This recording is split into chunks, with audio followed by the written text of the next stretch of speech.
Now, there's not going to be a comparable number of cases like this on the government side, in part because of defenses like qualified immunity, and in part because of the difficulty politically in bringing these cases. But I think that just means that you may have rights and duties without effective remedies. But the fact that there's no remedy doesn't necessarily mean there's no duty. So I think some of these private side cases can function as analogs to help us understand the obligations of lawyers acting in an advisory capacity. And the interesting thing is that on the private side, whenever lawyers are criticized, they raise the same kinds of arguments you hear in defense of the government lawyers here. And in particular, you hear this chilling effect argument, which takes three particular forms, but they're all kind of related to this idea of over-deterrence or a chilling effect. And one is the idea that clients deserve, or clients are entitled to, legal advice that will allow them to do whatever they would like to do up to the limits of legality. So the idea here is that the client's autonomy or freedom shouldn't be limited except through the law, and lawyers should maximize client autonomy by kind of pushing up aggressively against the bounds of the law. The second concern is that lawyers may be over-deterred in giving this advice by the fear of liability and therefore not provide the best legal advice they can. And finally, that there's some kind of inherent conflict of interest presented by lawyers who have a responsibility of loyal client advocacy and advising, but also have responsibilities to some nebulous concept like legality or the public interest. This attitude, I think, was well captured in a widely reported quote from then Deputy Director of National Intelligence Michael Hayden, who became CIA Director, who talked about his own attitude and the attitude that he wanted others in the CIA to take toward the law. And he said as follows: "We're going to live on the edge. My spikes will have chalk on them.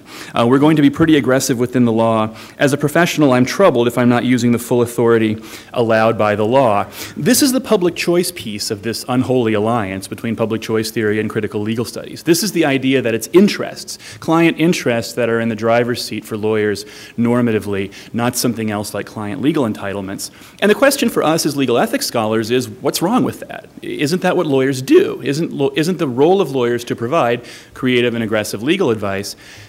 My response to this turns on the agency nature of the lawyer-client relationship. And by that, I don't mean there's an agency problem in the way you think about that term in law and economics, where you're worried about shirking or self-dealing by agents. Rather, I'm invoking a kind of common law notion of agency. The idea that the capacity of a lawyer to act is dependent upon the client's legal entitlements. And in common law of agency, this distinction is familiar between power and authority. Agents have the power to do lots of things. They can obligate their principals in tort through principles of vicarious liability, but they only have the authority to act where the client has an entitlement, where the client has a legal entitlement to do something. And what this idea does, this idea of authority, is that it introduces a dimension of oughtness, of normativity, or of rightful power. It introduces a distinction between power and lawful power. And it suggests that the nature of the lawyer's role is to respect the boundary between power unmodified and lawful power. Now, this distinction is important to understanding what's wrong with this idea of chalk on the spikes. Why do we think that's not the right way to think about the role of lawyers? And the idea here is that lawful interests are a subset of all interests. The client may have interest in doing something, may have an interest in aggressive responses or flexibility or whatever, but a subset of those interests are those which are lawful. And again, I think it's important to understand that the government itself, just like the legal system, has many virtues associated with it. We can praise government in general for being efficient or energetic or creative or responsive or whatever. Only one of those virtues is legality. However, that's what lawyers professionally are concerned with, that one virtue of legality, not with conducting some kind of all things considered policy balance, with lawful action being only one interest among others. Rather, the role of lawyers is to feed in the input of legality or legal advising into the process of governance, and thus to respect that one virtue of government. Now, I realize all of this depends on there being some principled line that we can draw between power and authority, between legal entitlements and interests.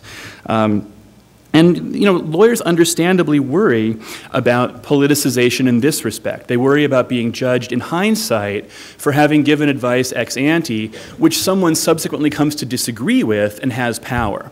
And so the concern is that the ascription of wrongful legal advice or the bad conduct by lawyers is actually just a cover for saying, I disagree with you. I disagree with your legal interpretation, and now I have power and I'm going to punish you.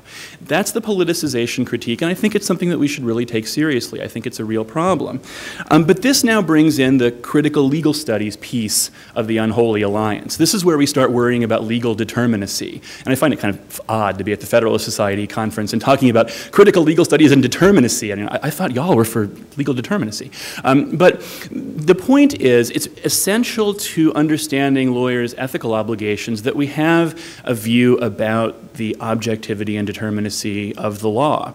And to the extent it's possible for lawyers to converge, lawyers and judges to converge on at least a kind of spectrum of interpretations, which is to say, you know, there's a core of settled mainstream interpretations, and then they get kind of dodgier and dodgier until they get out here to the boundary of being quite aggressive. As long as we think something like that is possible, then we can think sensibly about lawyers' obligations vis-a-vis the law.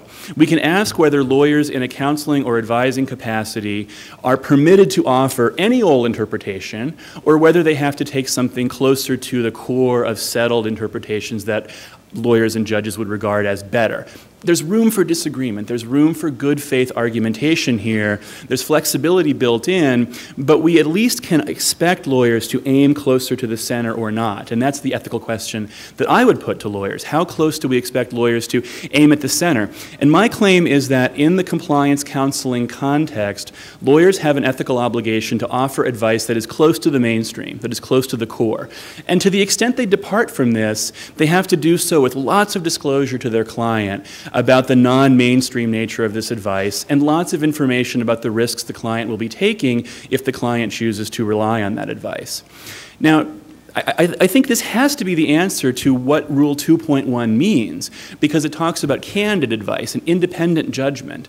And so in order not to render those terms superfluous, candid and independent, we have to see there being some normative component to the advising process. And this is what I think it is. I think it's aiming at the core of settled legal meaning. Now, I'm not going to talk about this in my talk. You're all looking at your watches.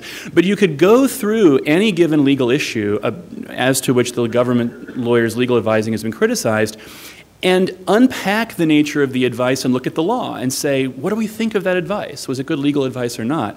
My only claim really is that as long as we're having that conversation, we're thinking about lawyers' ethical obligations in the right way. If we're tussling back and forth about the quality of the legal advice in a memo or an opinion or whatever, then that's the right way to think about lawyers' ethical obligations. And so that's, you know, my position in this, and, you know, hopefully it's a neutral, non-political standpoint. That's I think the ambition. Thanks very much.